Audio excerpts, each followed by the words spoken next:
एक बार झूठ बोल सकता है, एक बार बुद्धू बना सकता है, 2 बार कर सकता है, लेकिन बार-बार नहीं कर सकता है। तो काइंडली आप ये सब स्टेटमेंट देना बंद कीजिए। ऑनरेबल चीफ मिनिस्टर का सर उसका तरफ से खुद का रिटर्न एश्योरेंस था। यहाँ पे कुछ नया बात भी हमने बोला नहीं है।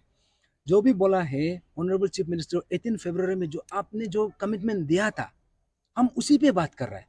लेकिन आप खुद रिटर्न कमिटमेंट दे के और बोलता है कि पॉलिटिकल आ रहा है, ये आ रहा है, वो आ रहा है। I think that is an excuse. आप काइंडली ऐसे एक्सक्यूज देना बंद कीजिए।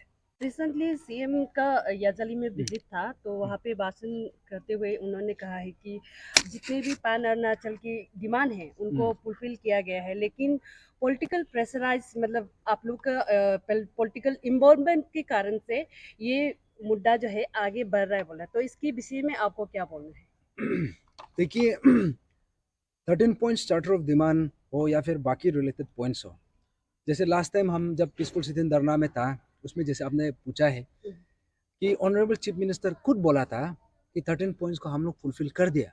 आप ये जो चीफ सेक्रेटरी सर को आप जाके मिलिए, तो उसी बात को लेके हम जो हमारा पीसफुल सिटीजन धरना कंक्लूड होने के बाद हम चीफ सेक्रेटरी सर को मिला। इनफैक्ट उसमें 3 घंटा तक हम लोग डिस्कशन किया। तो उसमें हमने point by point her point का हम लोग डिस्कशन किया। उसमें चीफ सेक्रेटरी सर कन्विंस हो गया कि 13 पॉइंट्स में अभी तक रिजॉल्व हुआ नहीं है। तो उसी बात को उसने बोला कि हम ऑनरेबल चीफ मिनिस्टर को अप्राइज करेंगे। तो अभी अब जैसे बोला है कि उसने रिड्रेस किया है बोला, लेकिन यहाँ पे हमने जो बात हम चीफ सेक्रेटरी सर से रखा है, चीफ सेक्रेटरी सर भी खुद कन्विंस हुआ है कि हुआ नहीं है। और आपने जैसे बोला है कि यहाँ पे पॉलिटिकल जो ये का कारण से नए और इन्वॉल्वमेंट, यहाँ पे देखिए 13 पॉइंट्स जो चार्टर ऑफ डिमांड है या फिर बाकी जो भी उससे रिलेटेड जो पॉइंट्स हमने अभी जो रखा है, यहाँ पे कुछ भी पॉलिटिकल नहीं है। अगर आपका पॉलिटिकल विल होता, ये चीज को मे बी 6-7 मंथ्स पहले ही इसको रिजोल्व कर देना था। आप 1 साल तक नहीं खींचना था। लेकिन आप जो है ये इशू को रिड्रेस नहीं करने का कारण से, अगर यहाँ पे कोई पॉलिटिकल पार्टी या फिर कोई बाकी ऑर्गेनाइजेशन आके ये इशू में आवाज उठाता है, कहीं ना कहीं आप ही स्पेस दे रहा है, बिकॉज आप खुद रिजोल्व नहीं कर रहा है। इनफैक्ट जो भी एश्योरेंस था ऑनरेबल चीफ मिनिस्टर का सर उसका तरफ से खुद का रिटर्न एश्योरेंस था। यहाँ पे कुछ नया बात भी हमने बोला नहीं है। जो भी बोला है ऑनरेबल चीफ मिनिस्टर 18 फरवरी में जो आपने जो कमिटमेंट दिया था, हम उसी पे बात कर रहे हैं। लेकिन आप खुद रिटर्न कमिटमेंट दे के आप खरा नहीं उतरता है और बोलता है कि पॉलिटिकल आ रहा है, ये आ रहा है, वो आ रहा है।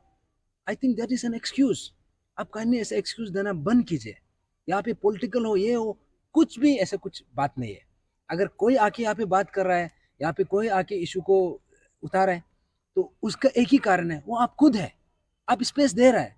आप अगर कोई पॉलिटिकल पार्टी इशू को मत होता सोचता है, या फिर कोई सीबीओ या फिर कोई स्टूडेंट ऑर्गेनाइजेशन या फिर कोई इस पे एनजीओ कोई सोशल एक्टिविस्ट ये इशू को मत उठाओ सोचता है, तो इशू को आप रिड्रेस कर दीजिए।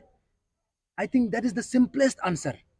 आप इशू को रिड्रेस भी नहीं करता है और बोलता है कि इसको इसको आवाज भी उतारा है बोलो, तो I think that is illogical. तो आप ये सब स्टेटमेंट देना बंद कीजिए। आई थिंक इट्स, आप जितना भी हमारा अरुणाचल का जनता है, सब पढ़ा लिखा है, सब समझता है कौन क्या कर रहा है, कौन क्या नहीं कर रहा है। आप एक बार झूठ बोल सकता है, एक बार बुद्धू बना सकता है, 2 बार कर सकता है, लेकिन बार-बार नहीं कर सकता है। तो काइंडली आप ये सब स्टेटमेंट देना बंद कीजिए। और ये चीज़ जो है, क्योंकि ये इशू का जो सीरियसनेस है, आप इसको अपना जो इसको कंसिडरेशन में रख के इसको आप प्रोएक्टिवली इमीडिएटली आप सॉल्व कर दीजिए।